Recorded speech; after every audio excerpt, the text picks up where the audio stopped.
Selain melakukan berbagai macam aktivitas di taman seperti berolahraga atau sekedar menikmati udara sejuk, masyarakat juga dapat belajar membuat lubang biopori. Saya pun penasaran, ingin tahu proses pembuatannya.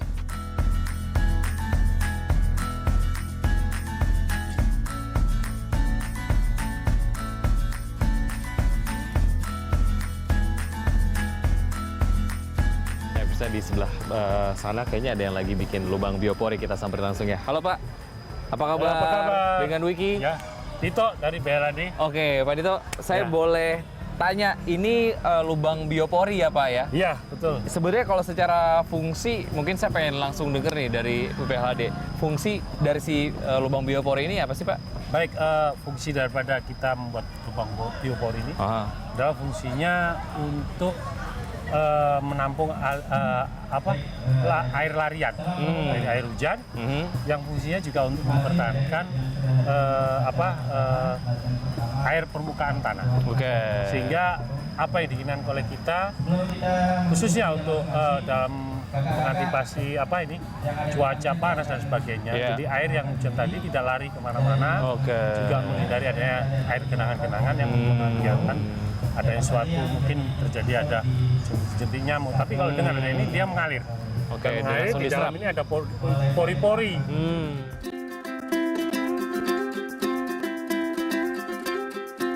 Oke, kita akan mulai membuat lubang biopori. Kita langsung coba bikin ya Pak ya? Boleh Pak. Yuk, mari Oke, kita ini udah dilobangin. bisa lubangi. Berapa? Ini kurang senti? lebih, kalau kita lihat sudah 40 cm. 40 cm ya? Nah, kalau Bapak mau nyoba silakan diputer Pak. Jadi Diputernya gimana? Ya. Ditekan terus kita putar Pak. Oh. Pertama, buat lubang dengan kedalaman 80 cm hingga 1 meter. Iya. Ini ditekan sambil diputer ya Pak? Iya, tekan sambil puter. Wah, lumayan juga nih, berat nih pemirsa. Nah, kemudian diangkat. Ternyata cukup menguras tenaga juga ya. Nah, terus Dibersihin. Dibersihkan lagi itunya. Ada ininya nggak sih Pak? Misalnya dalam 1 meter gitu, sebaiknya untuk jumlah lubang bioporinya ada berapa? Ada perbandingan idealnya gitu nggak? Sebenarnya itu dilihat dari luasan lahan. Ya, nanti dari luasan lahan itu bentuknya persentase Pak. Misalkan ada sekitar 100 meter persegi. Nah, 100 meter persegi itu minimal kurang lebih dari luasan itu jaraknya, karena antara berapa ya, 1 meter ya, 1 meter sekitarnya minimal 10. Oh gitu, dalam 100 meter berarti ada 10 titik. 10 titik. Kenapa 10 titik? Karena juga fungsi jarak itu kan juga supaya jangan sampai lubang ini berdekatan akhirnya timbul nanti masuk ke dalam semua. Bukannya untuk menampung, jadi yang lain akan nembus kemana-mana, ambrol kan. Jadi berarti jaraknya satu lubang dengan lubang yang lain 1 meter lah ya. Siap, kalau gitu kita lanjut lagi. Lanjut gali.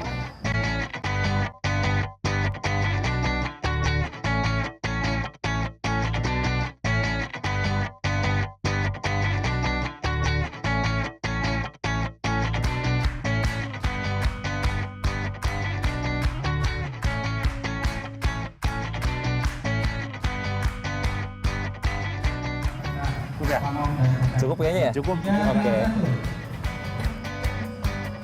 Salah satu tips agar tanah mudah untuk digali adalah dengan menambahkan sedikit air.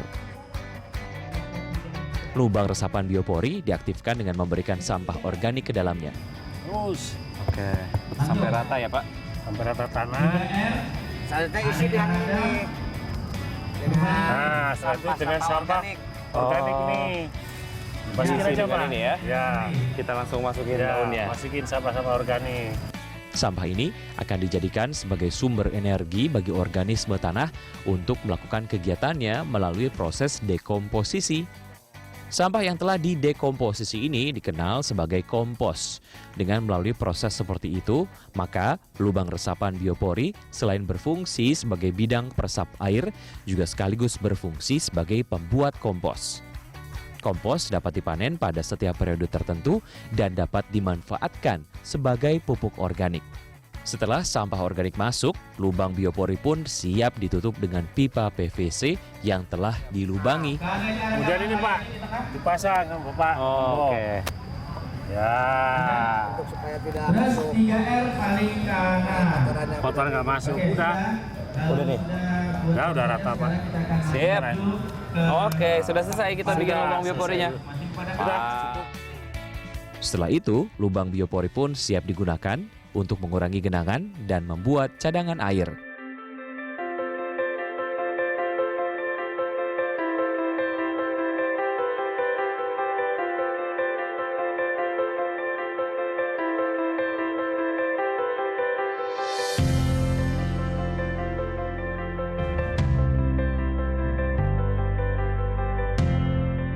Ternyata banyak hal mudah ya yang dapat kita lakukan untuk melestarikan lingkungan.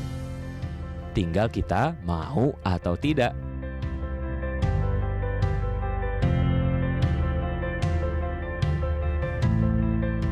Wiki Adrian, Rama Wirawan, Febra Triawan, Berita 1, Tangerang Selatan.